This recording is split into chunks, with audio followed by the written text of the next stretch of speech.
그분은 그 농업 전체를 이해한 분이가 대단한 분이라는 것을 그냥 안 느낄 수가 없습니다. 그분은 평소에도 성실근면하시고 오직 학문만 하셨고 자기의 일에 소신을 가지고 평생을 몰두하신 분입니다.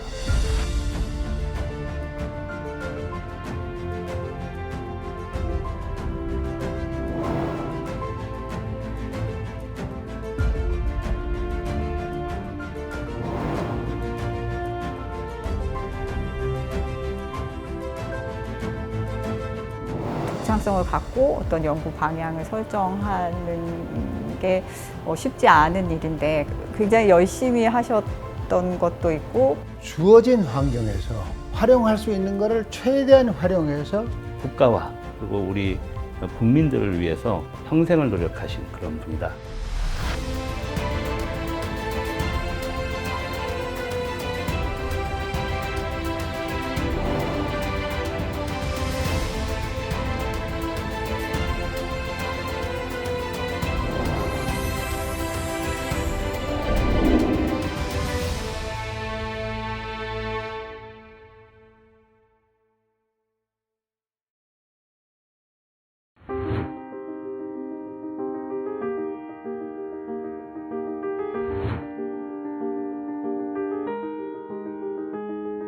당시는 일제 강점기에 있었기 때문에 좋은 종자는 좋은 품종은 대부분 일본 회사들이 보급하고 있었는데 해방이 되면서 일본 기술자나 회사들은 전부 철수를 해버리고 이어서 바로 6.25 전쟁이 있어서 한국의 농촌이 굉장히 피폐해진 상황이었고 채소 종자 같은 경우는 자급이 안 되는 상황이었었는데 환국하셔서 이제 국내에 채소 종자 자급의 기반을 마련을 하셨습니다.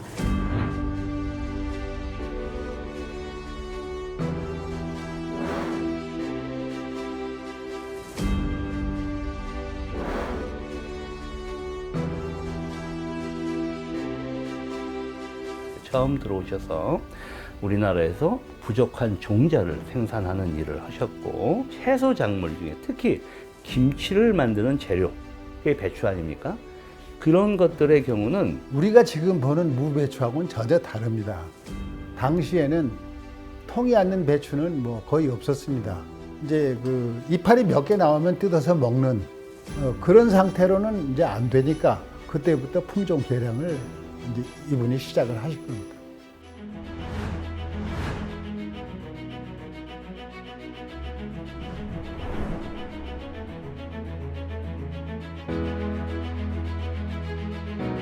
종자를 우리는 농업의 반도체라고 합니다.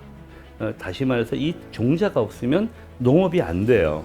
종자를 우리나라에서 생산을 못한다면 국가적인 위기가 됐을 때 우리가 외국에서 그걸 갖고 와야 될 의존도가 있고 외국 입맛에 맞는 걸 우리가 가져오게 된다면 우리의 문화 자체도 역시 문제가 되는 것이고 우리 나름대로 우리 가장 기본적인 종자를 생산할 수 있는 시스템을 확보하고 있어야 되는 아주 전략적으로 중요한 농업의 반도체죠.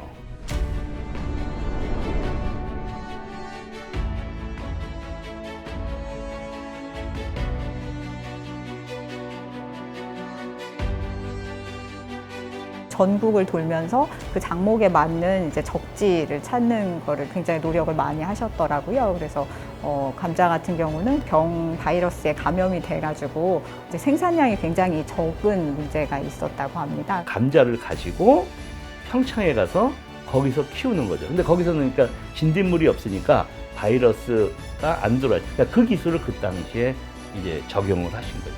대단한 아이디어시죠.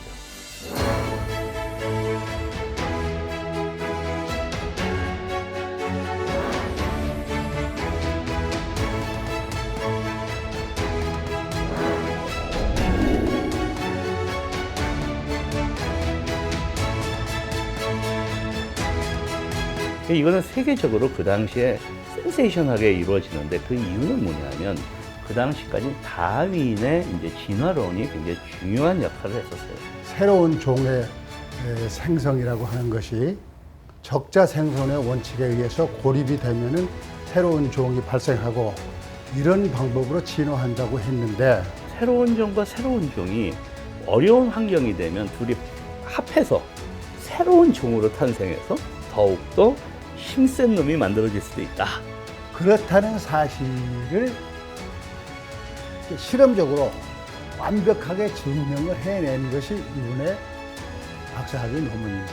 유전 육종학에 있어서는 예, 지금까지도 그 업적이 기려질 정도로 중요한 업적을 내셨습니다.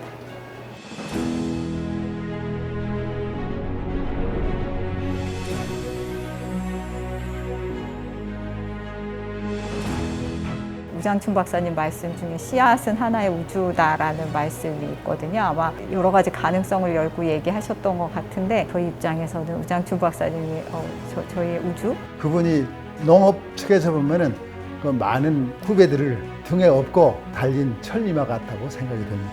그 당시 우장춘 박사님으로부터 교육을 받은 그 후세대들이 참 많은 노력을 하셔서 우리나라가 이런 종자 배구이고 농업에 이런 큰 족적을 내릴 수 있도록 하신 게 아닌가 이런 생각이 듭니다. 항상 생각을 합니다. 그분이 몇 년만 더 살아셨으면 좋을 텐데 10년만 더. 그래서 후배들한테 전수를 다 못 해주시고 세상을 떠나신 게 늘 아쉽습니다.